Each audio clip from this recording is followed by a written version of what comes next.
Hi, good afternoon. This is going to be chapter 22 of United as One. I hope you enjoy. My hands grip the back of Lexa's seat as I lean over her shoulder. Through the ship's windshield, I see tree stops flying by, the roads below a blur. Even in here, the rush of wind across the ship's hull is loud and constant shriek. Can this thing go any faster? I ask her through my clenched teeth. Lexa half turns from her controls to give me a look, like, are you really asking me that? There's a little triangle flashing on Lexa's console. Her speed is too high. She's gonna burn out the engine if she keeps this up. It doesn't matter. We need to make it back to Patience Creek. We need to make it there now. In the co-pilot seat, BK stands with his front palms on the dashboard. His furry body is pointed straight ahead. Back straight, teeth bared. He's like an arrow aimed at Patience Creek. He knows our friends are in trouble. Maybe he's got some kind of animal sense about the direness of the situation. We lost our connection with Sam shortly after he told us Patience Creek was under attack. Before the connection was severed, I could hear shooting and screaming, all of it human. Mugs don't really scream, I guess. Once we lost our connection with Sam, we couldn't get him back to the phone. Worse still, we couldn't get any of the numbers of Patience Creek to work. Neither could the Canadians when we asked them for help. And that brings us here, flying in this goddamn ship towards yet another tragedy. It lands behind me into the passenger compartment. 9 paces back and forth. He keeps raising his fists like he's gonna punch something, then angrily thrusting them to his sides.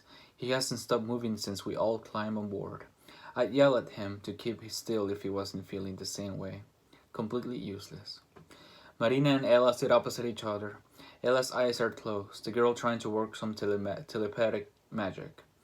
There's a strain on her face and a spot of blood under her nose. Marina catches my eye and gently shakes her head.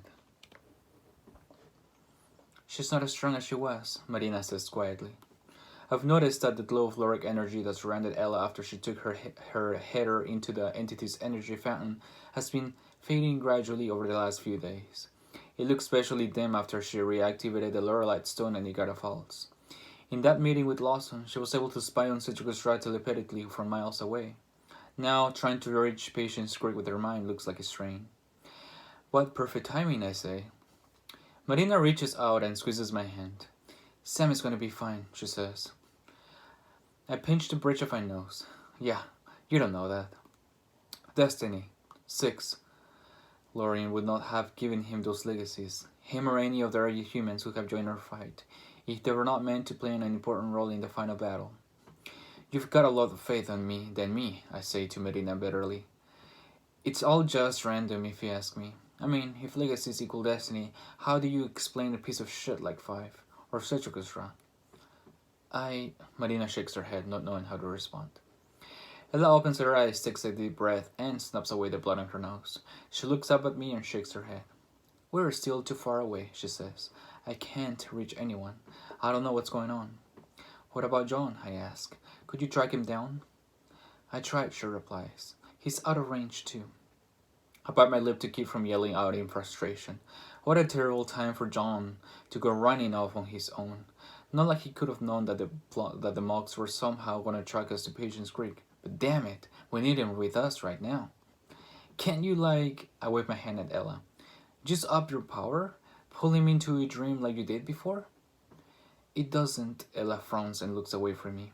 My brush with legacy, the power I gained, I guess I was only temporary. I'm returning to normal and the energy is going back where it belongs. I push my fingers through my hair and squeeze my scalp. So that's a no. A shrill beep from the cockpit gets my attention. That's our warship, Lexa calls back to me. They're trying to open a communication channel. We left Adam, Dust, and Rex back in Niagara Falls, manning the warship as best as they can with a 2-person crew. They're following after us, but in terms of speed, that mammoth ship isn't able to keep up with Lex's little craft.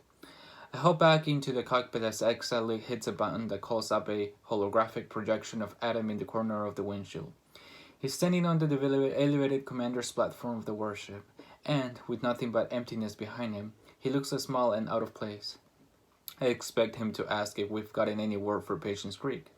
However, as soon as Adam sees me, he starts pressing a button on the console in front of him. Guys, I'm going to patch a broadcast through to you, Adam says gravely in a rush. This is going out live right now. What are you talking about? I ask, confused. The idea that there could be something more urgent than what we are rushing towards just doesn't register with me. Every warship is in the fleet. Every warship in the fleet is receiving this, Adam says. And from what I can tell, he's hijacked every still active satellite to broadcast to the remaining news channels as well. Who? Before I can finish my question, Adam goes to split screen. The new feed causes a hitch in my breathing, and I have to sit down on the arm of Lex's chair. It's Cedric Estrada, alive and well. Have I not been patient? He asks, his dark eyes directly into the camera. The shot of Cedric Estrada is from the chest up. He sits on an ornate chair that's best described as a throne. Behind him, I can see the stone walls of a cavern. He wears a blood-red silk shirt with the buttons undone halfway down his sternum.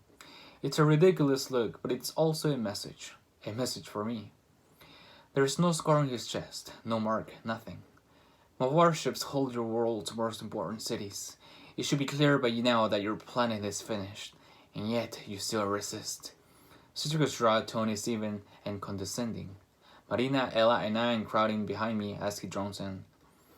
Did he get a plastic surgery or something? Nan asks. What's with his face? I take a closer look. Citricus' dress feature as sharp as ever, his head still shaved, the purple scar on his neck still puffy. He's pale, dark-eyed, and yet he looks less haggard than when I last saw him. He doesn't look so old or nearly so monstrous. He looks much closer to the young version of Cedric Estrada that we all saw in Leila's vision. He can shape-shift, can he? Marina asks. No, Ella says. The staff he used for that was destroying New York City. This is something else. Lorien, I said. It's got to be from the Loric energy he stole. I gave humanity an ultimatum, Cedric Estrada continues. Surrender unconditionally and turn over to me those humans infected with legacies. Only the wise leaders of Russia saw the vision in my words. Only they understood that these legacies now afflicting humanity are a disease, something passed on from an alien species driven extinct by their own hubris. They are sickness that only I can cure.